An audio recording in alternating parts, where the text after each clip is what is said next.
Welcome back to the latest bite-sized video. Today we are going over the latest extension that I built, which is the Google Docs Typing Humanizer. Basically, it's designed to fool the GPTZero typing detector in Google Docs that will take in your text and your habits, and it'll say if it was copy-pasted or AI generated or something. And this extension is designed to fix that basically.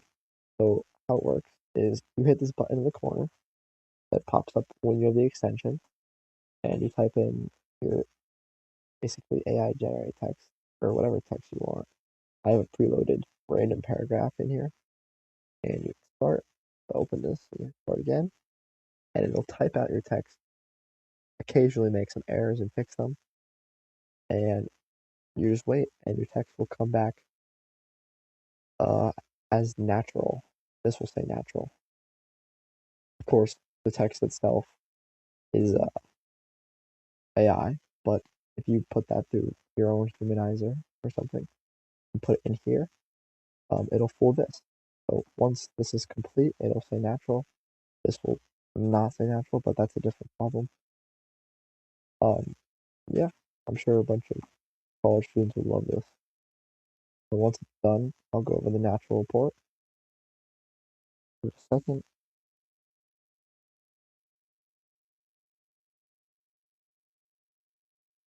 Oh yeah, also there's a stop button in here. So I think it's gone far enough. I can hit stop and just pauses. And naturally, 97% natural.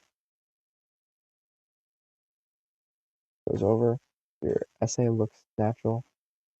Nobody would suspect a thing. I'll fix that, but you can fix that. Okay. Moving on to the code. Hold on. Do this. So let's start with. Oh, that's there. Let's start with the manifest. So the most important thing here is this debugger, which basically allows you to edit the Google Docs tab because it's a little bit weird. It's not a normal text box like other websites might have. So if anything's like wonky in here, like the start button doesn't work or something's broken, I recommend closing the whole browser window, like put this button right up here, and just reloading everything because it gets a little glitchy. But obviously we have our names, our permissions are only for this website. I did change this. It was previously all websites, but I decided it wasn't that necessary. I removed it, made it Google Docs. There are some leftover functions in this code, but it doesn't matter that much. So we have our content and our styles and our background. Let's start with the content. Here are some of the functions I had to repurpose. We don't need these anymore. But we do need this function. This just tells you if you're on Google Docs or not. It's an extra layer of security to prevent, or originally it was to differentiate between using the debugger tool or not, but now it's just an extra layer to check if you're on the right site. First, we have to locate the cursor. So on Google Docs, this still works. It just checks where your cursor is, where you clicked in. The event listener checks for that, and it sets the target for the rest of the function. So moving on, we then generate each UI HTML element. This first element is for this humanized button down here. Then the panel is this entire retractable thing. It creates a box and fills it with these three elements, the text area, start and stop buttons. After that, we get to this is this event listener, which toggles that. Moving on, we get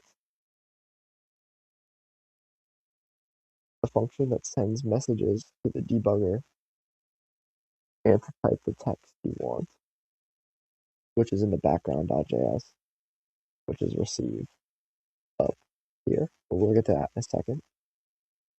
So that sends messages. This sends the tab ID. So the same thing. Somewhere in there. Tab ID somewhere. Then this is the start button up here. Goes over it, has the target, and that's the function that gets called eventually after all that stuff. Type unit docs is this function which sends the messages, which starts the typing. And this is the stop, which sends a message that triggers a variable to stop typing, which will stop the typing here. If it's, yeah, you got it. That's the content side. Then it moves to the Google Docs logic. So it receives messages here that do different things. So the debugger is essentially how it attaches and is able to type stuff. These messages figure out those responses, which allows the rest of the typing to work. They're a little techy. I needed some help building these ones, but because I had no idea how to do those, but eventually we got it to work. You can look at them if you want, they're still there. Those are the messages. And then we get to the actual typing. That's a check. If the so at once you want to type a new text, it resets this variable.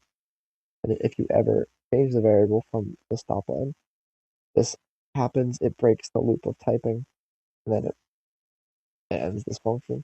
But if you don't, there's goes over the list, has its next character ready to go from the text. Because it goes each character of the text.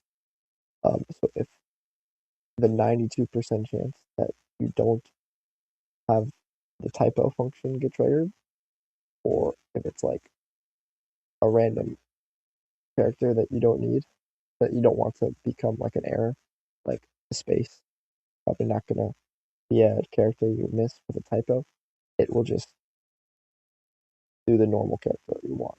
But in the case that it's a normal A through Z letter, it might throw a typo in this 8% chance.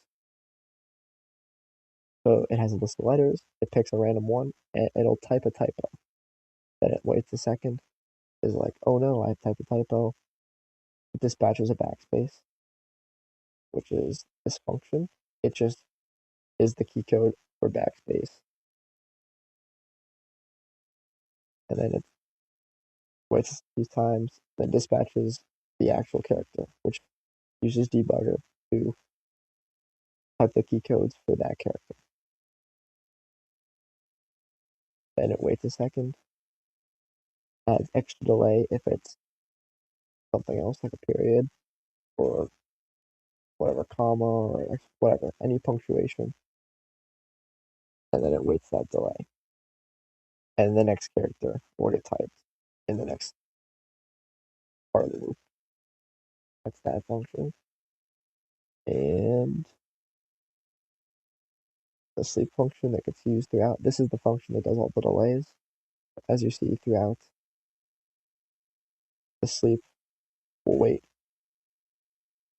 whatever, like 100 milliseconds here. Or if this is like 120 at one point, it'll wait 120 milliseconds. And that's basically, this is a little bit techy too. Not really needed for understanding. And that's all of that. And then finally, a simple bit of CSS. the buttons got a bunch of stuff in it. They're not very advanced. They just get colors. You don't know what CSS is. It's just how the colors and the borders and it's a little bit rounded and how they pop, like fonts. Yeah, you get it. And that's the whole project. So go check it out. Completely free. Yeah, thanks for watching.